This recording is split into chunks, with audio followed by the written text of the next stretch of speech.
The Mingan No. 5 exercise, known as the largest disaster drill in the past years, mobilized more than 2,200 people.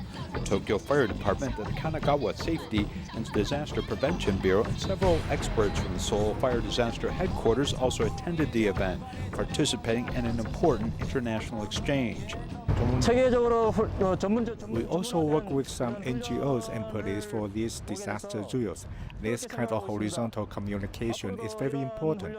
I feel very honored to participate in this New Taipei City exercise.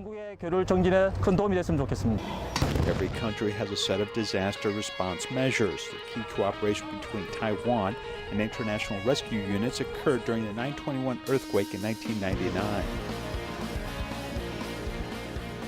At that time, we did not have a search and rescue unit in Taiwan.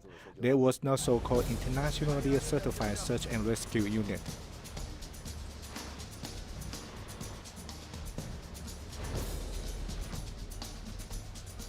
After the earthquake, 20 countries and 38 international search and rescue teams assisted in disaster relief and taught Taiwan valuable knowledge. The most special was the use of search and rescue dogs and the use of life detectors. During that year, we only had one life detector, and it belonged to the manufacturer. At that time, we thought that would be able to put out a fire with it. Through these photographs, we can see search and rescue team using life detectors to find people trapped in the rubble. If the distance is close enough, the detector can even hear the heartbeat of a trapped person. 20 years later, this disaster relief tool is almost everywhere in Taiwan's county and city fire stations. In addition, the 9/21 International Disaster Relief Experience also allowed the fire department to set up a special search and rescue team in June 2002.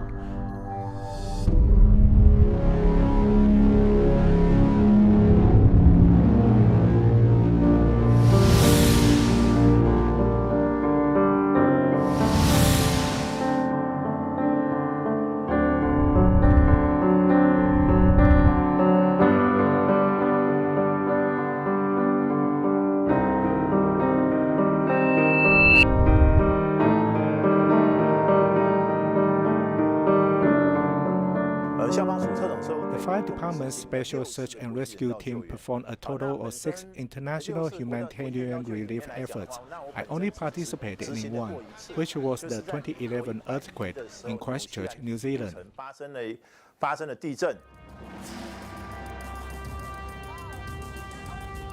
Every task is a tug-of-war between life and death, with search and rescue teams rushing to find survivors. If you want to reduce accidents, one has to think carefully about the construction and putting things up to earthquake tests. In fact, if general housing is not good enough to resist earthquakes, it is better to do reinforcements. Just like if the capacity of the original container is very low, then we will add some vertical support to enlarge the size of the column and add some infill walls. In fact, some of these things can increase the capacity of this container. Older houses are generally incapable of resisting earthquakes, and they lack complete safety facilities. Once a disaster occurs, people's lives and property face a great threat. Public buildings must not collapse because in times of disasters, they must become command and dispatch centers as well as shelters.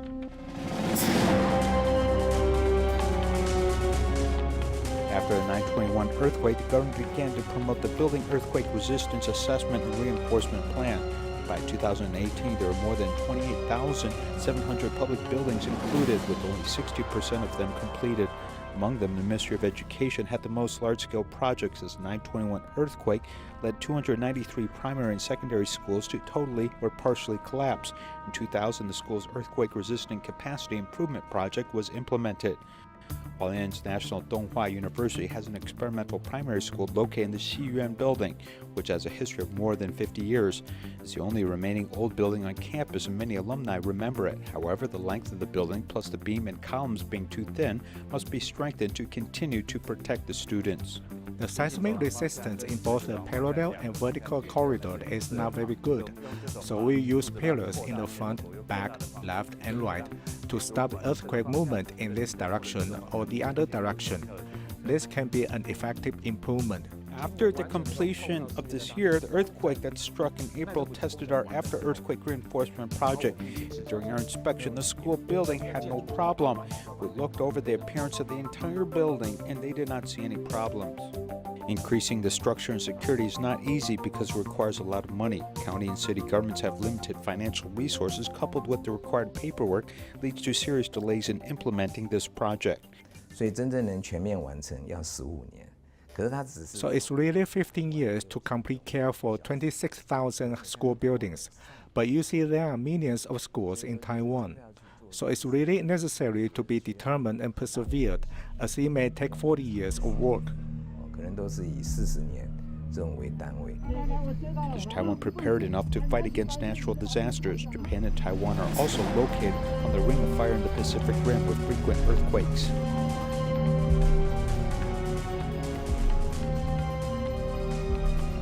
In order to improve the national disaster prevention and division system, in 1961, Japan formulated the basic law for disaster countermeasures to form a complete system of disaster prevention regulations. Learned from the past strong earthquakes as trauma gave way to rebirth.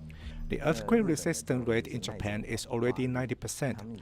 They have achieved this before the Olympics, so the earthquake resistance rate is almost complete. This includes public and private buildings.